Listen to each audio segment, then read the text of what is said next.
Quais são as ferramentas que você utiliza hoje para conseguir identificar por que o seu aluno está se jogando no chão ou batendo em alguém?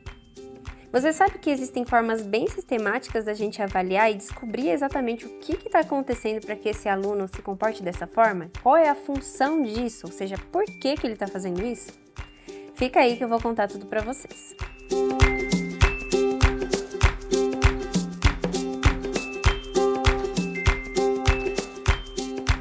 Oi pessoal, para quem ainda não me conhece, meu nome é Priscila Terumi, sou psicóloga e especialista em análise do comportamento e agora doutoranda em psicologia. Hoje eu vim falar um pouco para vocês sobre ferramentas para a gente avaliar a função das respostas interferentes dos nossos alunos. Ou seja, por que os nossos alunos estão se jogando no chão, batendo em alguém, mordendo, puxando o cabelo?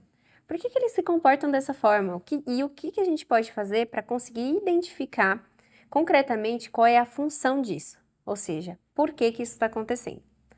Bom, dentro da análise do comportamento, a gente tem diversas ferramentas para conseguir fazer essa análise funcional, ou seja, conseguir identificar, analisar a função de comportamentos. Aqui eu vou trazer para vocês a análise funcional experimental e a análise funcional prática, para a gente comparar esses dois modelos.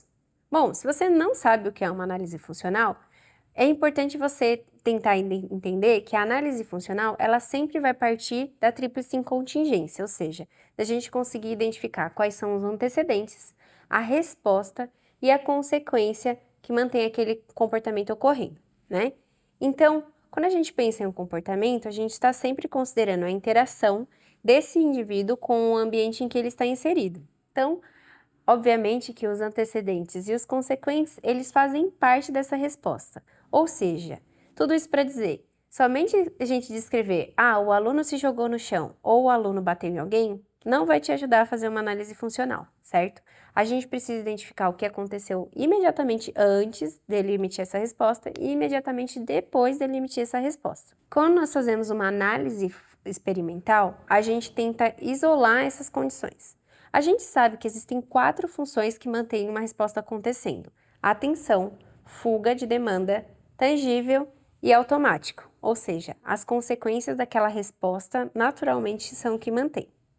Bom, vamos imaginar que o nosso aluno se jogou no chão aqui. A gente teria que identificar o que mantém ele se jogando no chão. Será que é receber a atenção de outras pessoas que faz com que ele se mantenha fazendo isso? Ou fugir da realização de uma tarefa? Por exemplo, a mãe dele pediu para ele tomar banho e aí ele se jogou no chão como uma forma de tentar sair da resolução daquela tarefa? Também pode ser tangível. Se joga no chão, ele pode fazer pedidos para a família, por exemplo, que ele quer comer um chocolate, e aí quando ele se joga no chão, a família fala: tá bom, você queria comer chocolate? E entrega para ele. E o automático seria, ele se joga no chão justamente pela sensação que se jogar no chão produz no corpo dele, né? Então ele gosta do contato do corpo com o chão. Para a gente conseguir testar cada uma dessas possíveis funções, numa análise funcional experimental, a gente simularia cada uma dessas possibilidades. Então, a gente entraria aí com terapeutas que simulariam cada uma dessas condições e a gente vai reforçar. Então, a criança se joga no chão, a gente fala, numa condição de tangível, você queria o chocolate, tá aqui o chocolate. E a gente vai registrar quantas vezes isso está acontecendo, se isso de fato está aumentando. A gente sabe que um reforçador, ele tem 2 efeitos sobre a resposta, né? Quando uma consequência reforçadora, ela tem um efeito de aumentar a probabilidade futura dessa resposta e ela tem um efeito abativo, ou seja, quando a gente oferece essa consequência, na hora essa resposta deixa de acontecer, tá?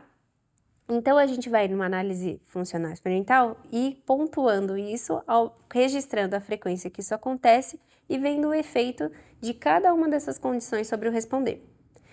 Já na análise funcional prática, a vantagem da gente poder fazê-la é que a gente sintetiza essas condições. Então, ao invés de eu testar essas 4 condições isoladamente, eu vou unir todas essas condições em uma condição só, em que ele vai ter acesso a tudo, basicamente. Ele vai ter acesso à atenção, não tem demandas colocadas, ele vai ganhar vários tangíveis e ele vai ter acesso a tudo que for mais interessante para ele dentro daquele contexto.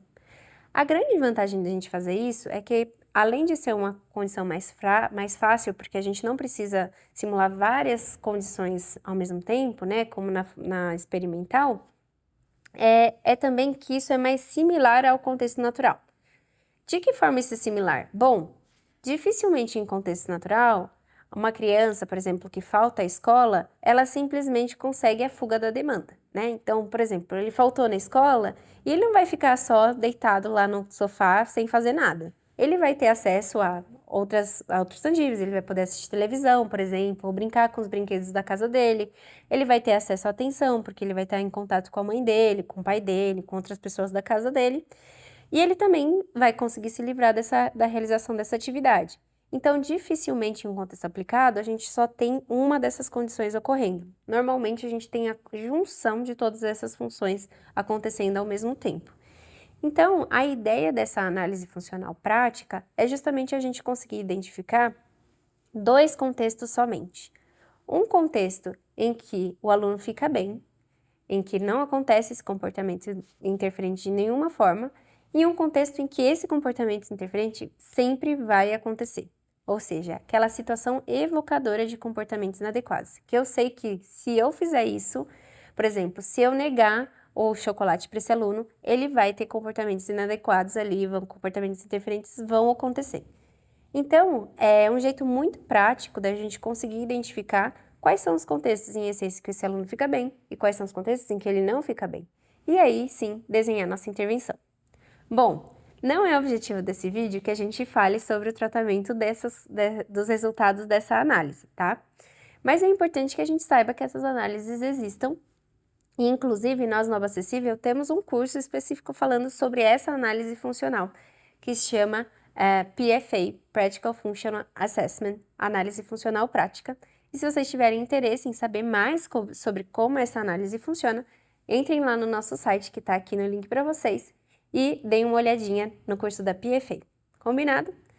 Bom, essa foi a dica de hoje. A gente se encontra em breve, espero, nos próximos vídeos. Até mais, tchau!